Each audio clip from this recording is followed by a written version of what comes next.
Hello everyone and welcome back to my Senate election prediction videos where I take a look at the Senate races going on across America in 2024 and get my thoughts, analysis, and predictions on the races. And today we are looking at the Commonwealth of Virginia and a seat currently held by the Democratic Party and Senator Tim Kaine. Senator Kaine is in his second term.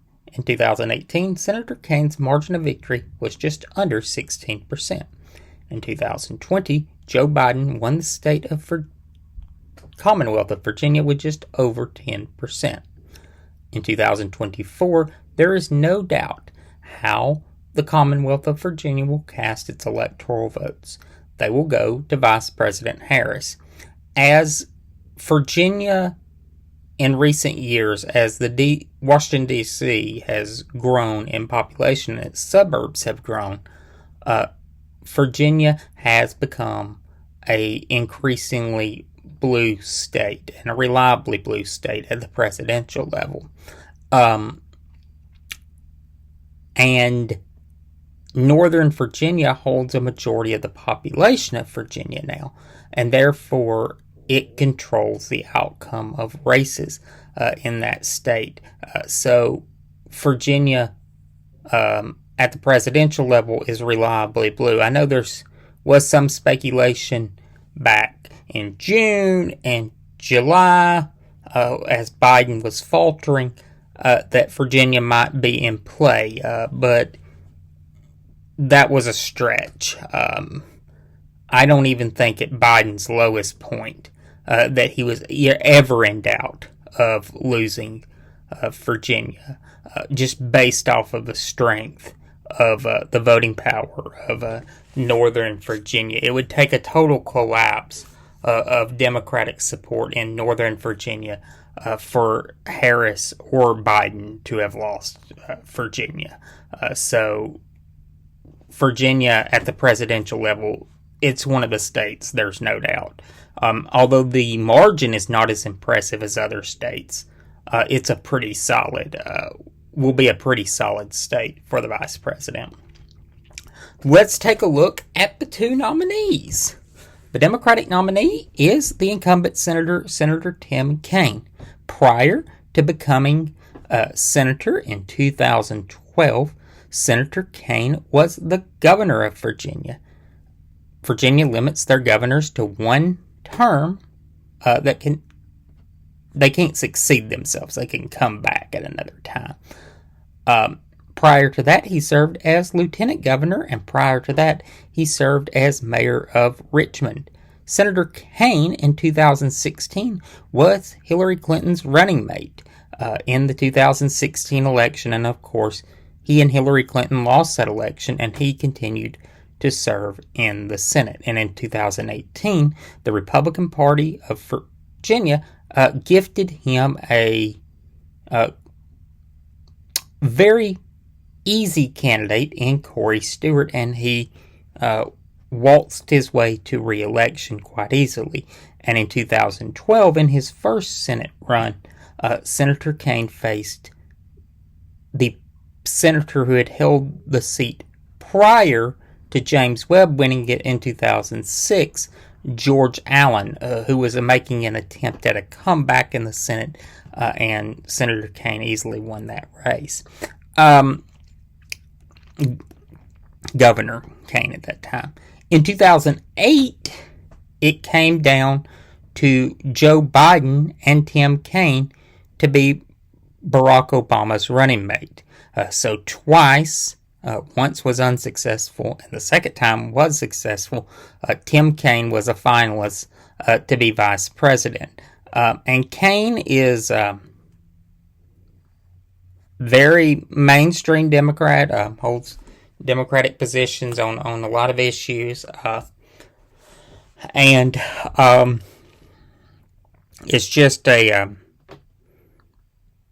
unoffensive Democrat on a lot of issues. And, you know, he ran for vice president, so he's well known nationally and liked by Democrats nationally. But yes, he was the vice presidential nominee and has been governor of Virginia. So Virginia governors are well aware of who Tim Kaine is. The Republican nominee is Hung Cao. Mr. Cao is a 25-year military veteran. He and his family immigrated when he was 5 to the United States of America from Vietnam right before Saigon fell to the communists. Mr. Cao also is a Navy graduate of the Naval Academy. But according to the Washington Post and many other outlets, he's running an unconventional campaign, a very under-the-radar campaign, and has made a lot of off-the-wall statements, like one making fun of Tim Kaine for getting stuck in a blizzard on I-95, saying that he, as an alpha male, and Tim Kaine as a beta male, that's the difference.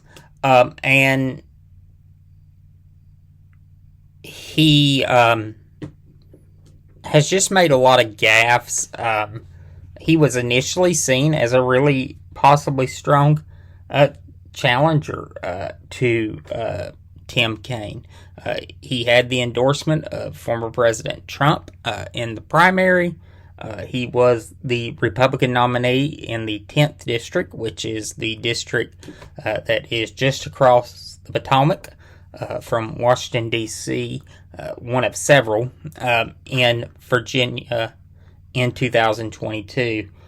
He came up short in that race, but quickly declared after that race his intention to seek this Senate seat. But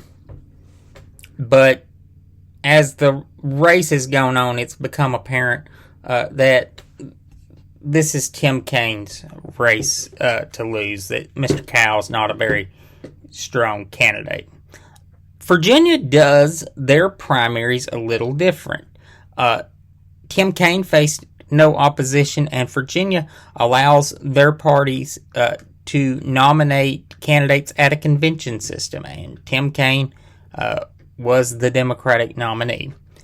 Mr. Cow received his nomination via a vote and is now the Republican nominee, and he spoke at the Republican National Convention in July. How do I see this race turning out? As I've been emphasizing, Northern Virginia is one of the strongest bastions of support for Democrats in the nation. It has a large contingent of federal employees that live there. It has grown in population in the past 15 years and has just become a source of immense Democratic votes. And while Southern Virginia is reliably red, and rural Virginia is a reliably conservative part of the state, Northern Virginia holds a majority of the population, and that will propel Senator Kaine to an easy election to a third term in the Senate. And this is a hold for the Democratic Party.